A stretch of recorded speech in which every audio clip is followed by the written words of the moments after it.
Hey everyone, this is Ranee, and as you can see from the title, I have 10 tips for you to boost your mood, lift your mood, make you feel better, and inspire you to just have a good day and make the most of your day.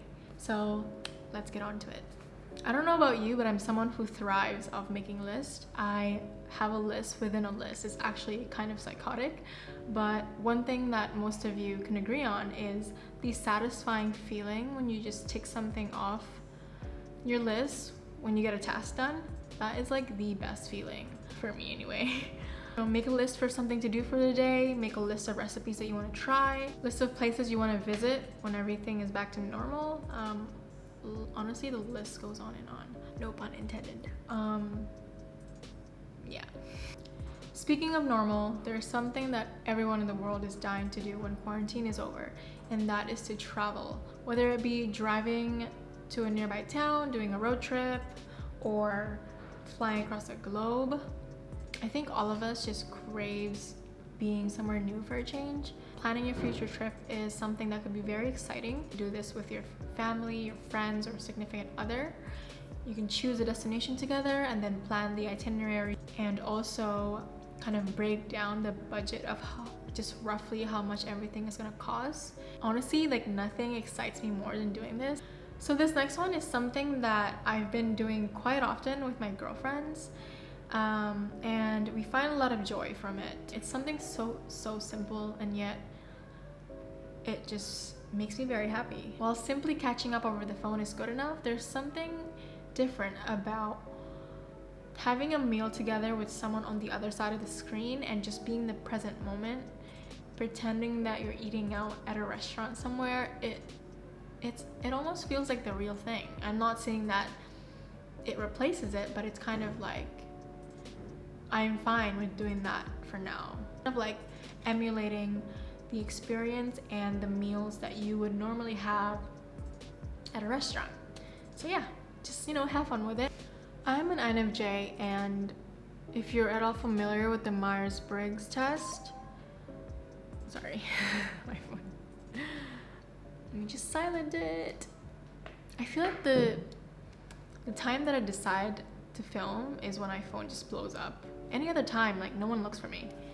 I'm an INFJ, and if you're at all familiar with the Myers-Briggs personality test, this would mean that I'm someone who prefers planning versus going with the flow and spontaneity, and therefore it is so important for me to have some form of structure in my life. Otherwise I go crazy and I'd just go down in this downward spiral of being lazy and unmotivated. Especially with all of this uncertainty that we're currently in, it really helps to have some sort of structure that gives us a sense of control, like just little things that we kind of schedule in our day.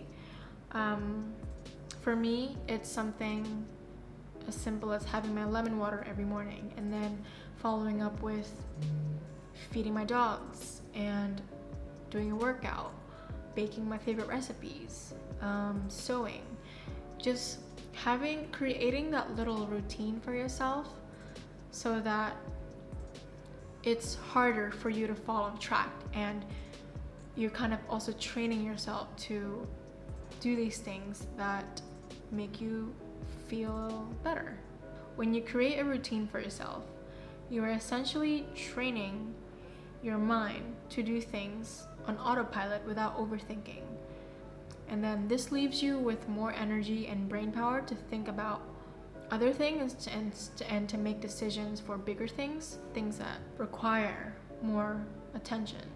And so what more perfect time than now to do this, since you have all the free time on your hand, and if you're working from home, you're able to kind of just have more flexibility in your schedule. Like you don't have to be tied down to your desk 9 to 5.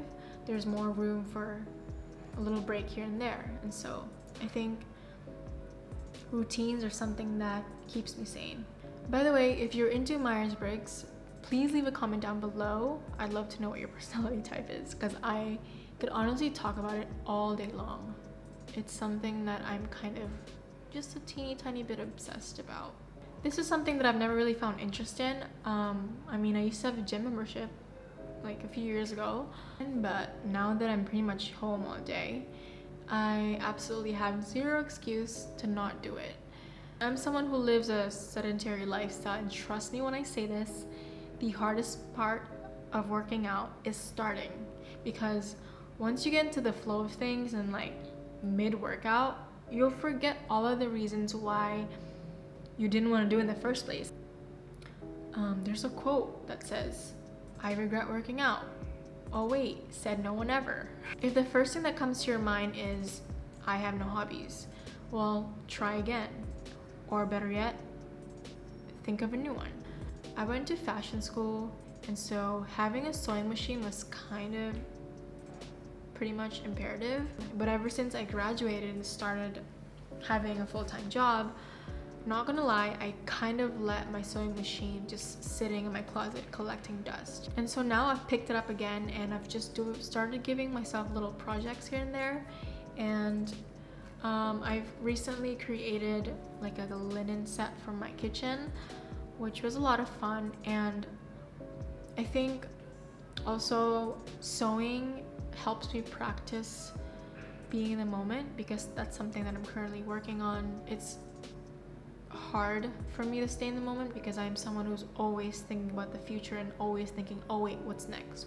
So sewing is good because it forces me to focus on the task at hand. And besides that, I've also been upcycling some of the pieces in my closet that I haven't worn, or like that I've purchased but I've never even worn once. Yeah, I'm not saying that you should just go out and buy a sewing machine and start sewing. This is just an example, and it's something that I enjoy doing personally. But I think overall it's always cool to be interested in something other than what you do for a living, and it also makes you a more well-rounded person. And as you can see, there's really nothing to lose here, because you're kind of developing a new skill, but then you're also using your time productively. So my sisters and I, we love to role play and just create fun in everything we do. And so from time to time we would plan theme dinners for the family. Recently we did Korean barbecue, and just last week we had this like at-home taco bar set up for my mom's birthday, and she really appreciated that.